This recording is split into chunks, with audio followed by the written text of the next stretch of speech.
Las matemáticas y la estadística son muy útiles para dimensionar el alcance de las tragedias que provoca el hombre. Por ejemplo, para evaluar la brutalidad de la Segunda Guerra Mundial, con su cifra de 60 millones de muertos, la salvajada del peor acto de terrorismo jamás cometido cuando Estados Unidos lanzó las bombas atómicas sobre Hiroshima y Nagasaki y causó 200.000 muertos en segundos. La besanía del Tercer Reich, que exterminó a 11 millones de personas, los nada menos que 40 millones de rusos asesinados por el régimen de Joseph Stalin, del que solemos olvidarnos cuando hablamos de monstruosos asesinos. El genocidio de Ruanda, que sembró su tierra con más de 1 millón de cadáveres.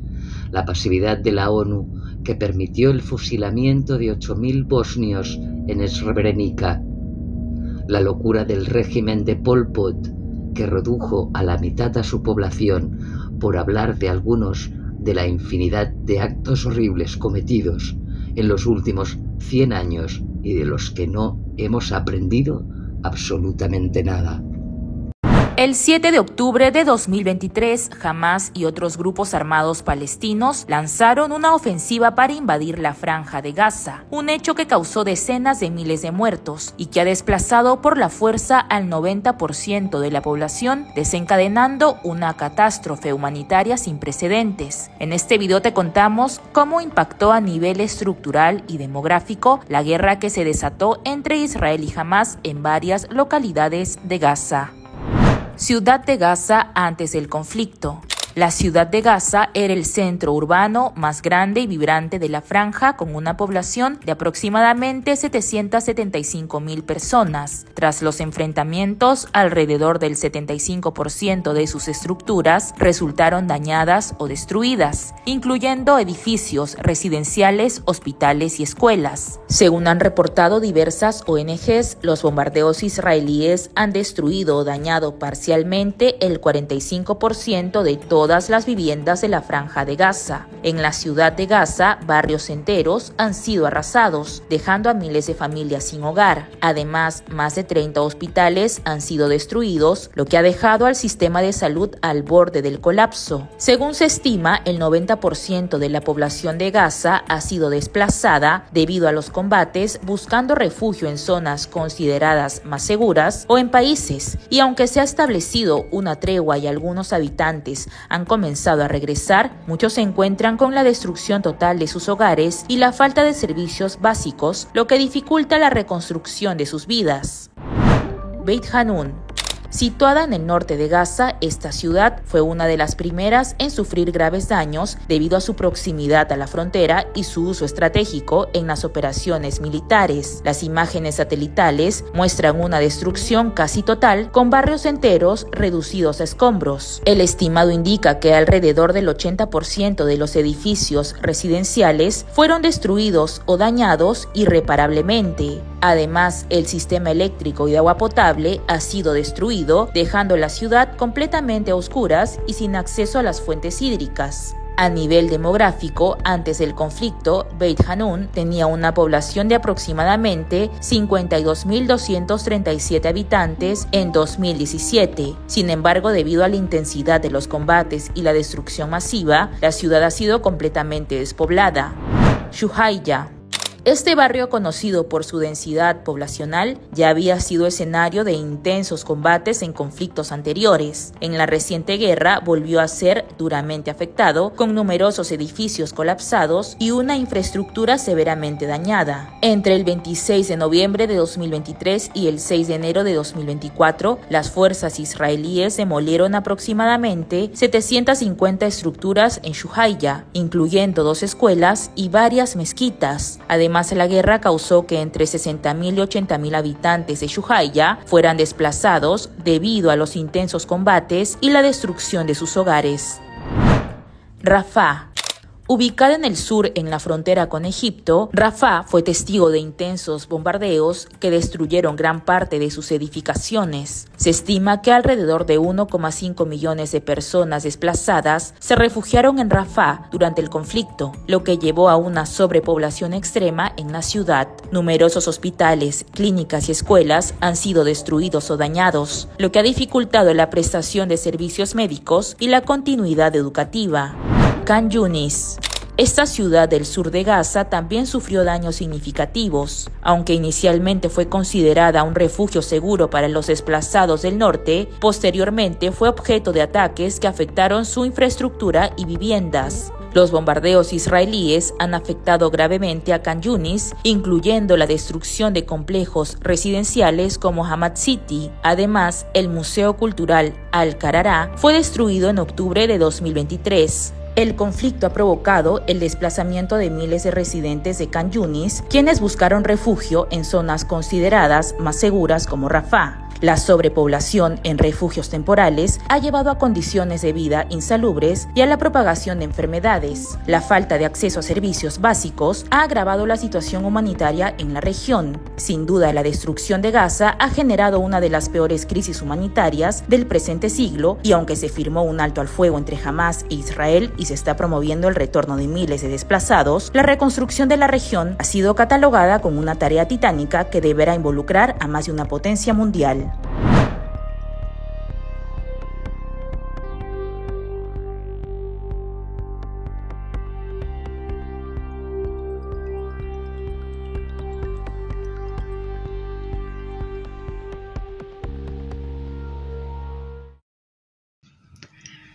En el genocidio que Israel está cometiendo en Gaza, las cifras no cuadran.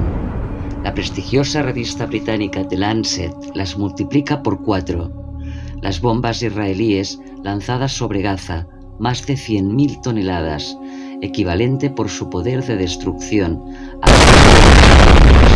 supera a los de la Segunda Guerra Mundial sobre Dresde, 8.500 toneladas, Hamburgo, 9.000, Londres, 18.300 toneladas y Berlín, 70.000 toneladas juntos. El bombardeo israelí sobre Gaza es el más destructivo llevado a cabo en lo que va de siglo, y sobre una población inerme que no tiene tanques, ni aviones, ni misiles, ni buques de guerra, ni más lanzagranadas y fusiles que los de unos pocos terroristas de Hamás frente a casi 500.000 de soldados de uno de los ejércitos más poderosos del mundo. A las víctimas directas por los bombardeos de la aviación, lanzamiento de misiles, cañonazos de tanques y disparos de bala, estos últimos en los repartos de comida, hay que añadir a los que mueren a consecuencia de las heridas, los enfermos que fallecen porque no hay infraestructuras hospitalarias, los que enferman por las pésimas condiciones sanitarias de la zona, los que lo hacen por la hambruna decretada por Israel, los que han quedado bajo los escombros cuyos cadáveres jamás serán recuperados, etc., que no están recogidas en esas 60.000 víctimas oficiales que ofrece Hamás. Observando la superficie arrasada, prácticamente toda Gaza, la cifra optimista de muertes que sugiere The Lancet y que seguramente se acerca bastante a la real, multiplica por 4 la oficial, es decir, 240.000 asesinados por Israel. La cifra pesimista sube la horquilla hasta el 500.000, es decir, que 1 de cada 4 palestinos que habita ese territorio ha sido asesinado.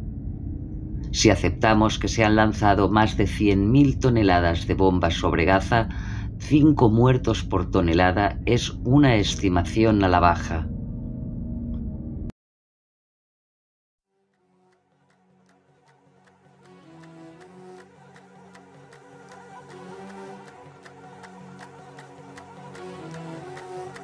Hay manifestaciones a favor de Palestina en todas las partes del planeta. Numerosos gobiernos europeos se unen al reconocimiento de una Palestina que ya no existe. Infinidad de manifiestos son firmados por cientos de miles de ciudadanos indignados en todo el mundo.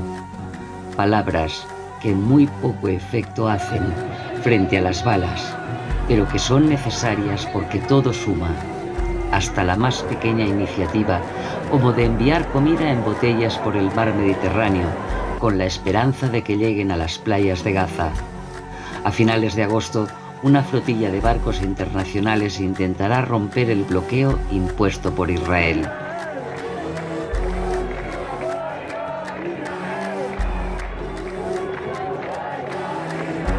Hay claros cooperantes en el genocidio.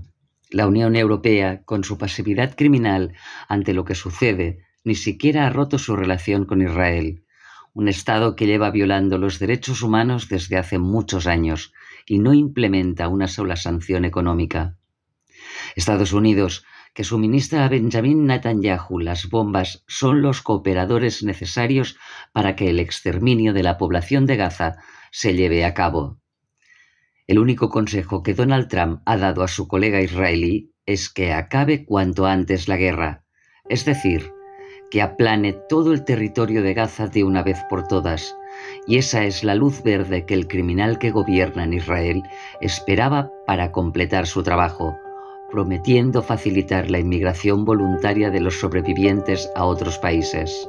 Sudán está en la lista como lo estuvo Madagascar para los judíos del Tercer Reich.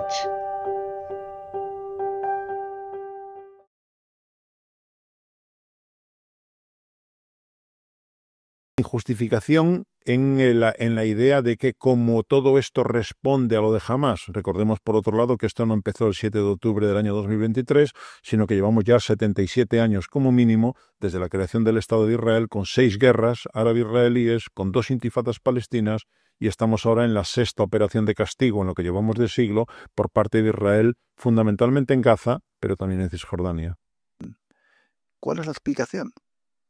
Sí, digo a veces que Israel sería un niño mimado, que tiene 77 años ya, al que se le ha acostumbrado desde el día de su nacimiento a que pueda hacer lo que quiera, cuando quiera, contra quien quiera, sin ningún límite. Por lo tanto, lo hemos acostumbrado, lo hemos mimado en esas condiciones. No cabe imaginar que si tú tienes ya 77 años comportándote de ese modo, de repente cambies y empieces a entender que sí, que hay límites, que hay costes, y por lo tanto, es un actor con diferentes gobernantes, evidentemente, que nunca ha tenido que asumir ningún coste por ninguna de sus acciones. Y a estas alturas creo que está claro que ha violado el derecho internacional en múltiples ocasiones, que ha incumplido sus obligaciones como potencia ocupante desde el 67, que le obligan a atender el bienestar y la seguridad de la población ocupada, y por lo tanto la pregunta es obvia. O sea, ¿cómo puede ocurrir esto? ¿Por qué tiene de especial Israel para que se le permita hacer esto? Y bueno, pues recurrimos a lo del lobby israelí o el lobby judío, como cada uno lo quiera denominar, que nos explica en algunas ocasiones, o por lo menos en parte, ese comportamiento de absoluta pasividad por parte de la comunidad internacional, empezando por Estados Unidos. Sabes mejor que yo que en Estados Unidos, si quieres hacer política, o tienes dinero en el bolsillo o alguien te pone dinero en el bolsillo. El que te pone dinero en el bolsillo en un momento determinado te va a pedir que le devuelvas el favor. Y por lo tanto ahí tenemos, no se trata en términos electorales de cuántos judíos hay en Estados Unidos. Cuantitativamente son 5 millones y pico, en un país de 330 millones de habitantes prácticamente. Pero si están colocados en posiciones que permiten estar financiando a congresistas, senadores, gobernadores o presidentes de Estados Unidos, evidentemente tienen una enorme palanca para que el hegemón mundial actúe de un modo o actúe de otro. Si le añades medios de comunicación, pues podemos entender que tienen también una posición importante, no solo en Estados Unidos, que le permite difundir unas ideas y dejar otras en la sombra. Y eso hay que considerarlo también. Si nos venimos a Europa, tenemos a Alemania y es inevitable acabar siempre en ese mismo punto, puesto que Alemania, por consideraciones históricas que no ha conseguido todavía digerir de manera adecuada, la culpa sigue siendo un país, gobierne quien gobierne, que no se atreve todavía a presentarse de modo que alguien pueda volver a interpretar, ya está otra vez Alemania castigando a los judíos. Por lo tanto, todo eso lo sabe Tel Aviv.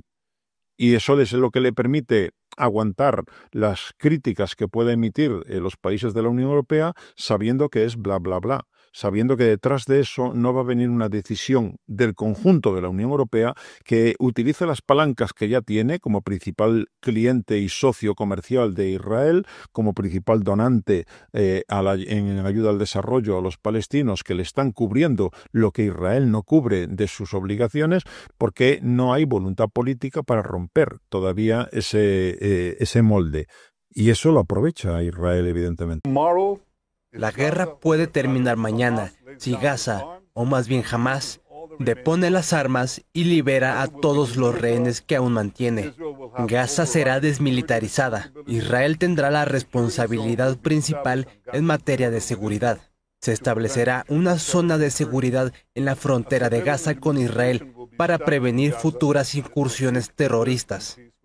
Se instaurará una administración civil en Gaza que busque vivir en paz con Israel.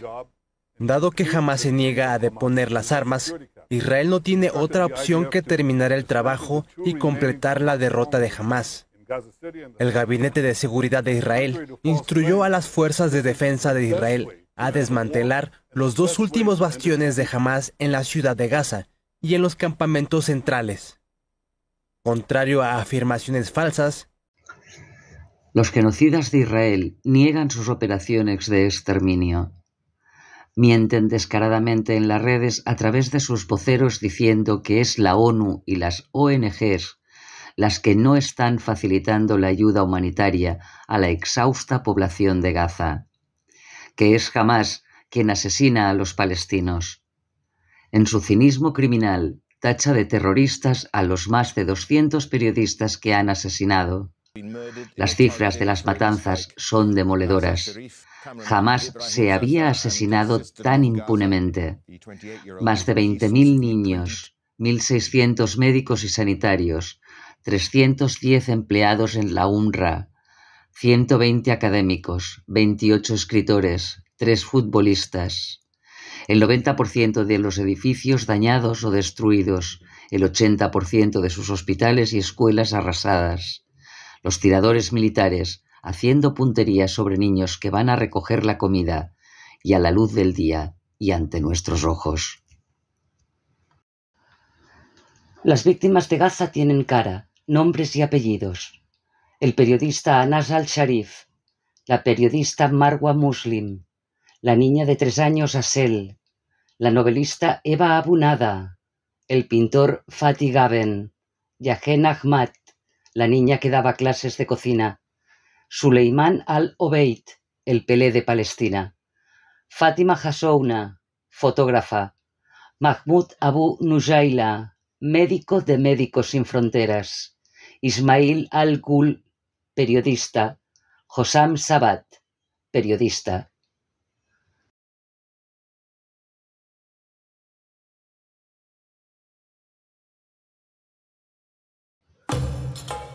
Palestina está sola y desaparecerá. Su suerte estaba echada desde el principio, y de eso era consciente Hamás, que se convirtió en cooperador necesario al proporcionar la excusa para el exterminio de la franja, con su acto terrorista del 7 de octubre. La única esperanza del pueblo palestino es que la sociedad de Israel despierte, se manifieste en contra de lo que hace su gobierno, derroque y encarcele al tirano que la gobierna, una utopía, teniendo en cuenta que el 50% de la población de Israel apoya la política genocida de Netanyahu, que, como Hitler, no es un accidente, sino fruto de su sociedad. Daniela Weiss, hija de padre estadounidense y madre polaca, terroristas de Legi, es una de las lideresas más destacadas de los colonos que están ansiosos por ocupar Gaza para trasladarse a vivir en ese campo de la muerte.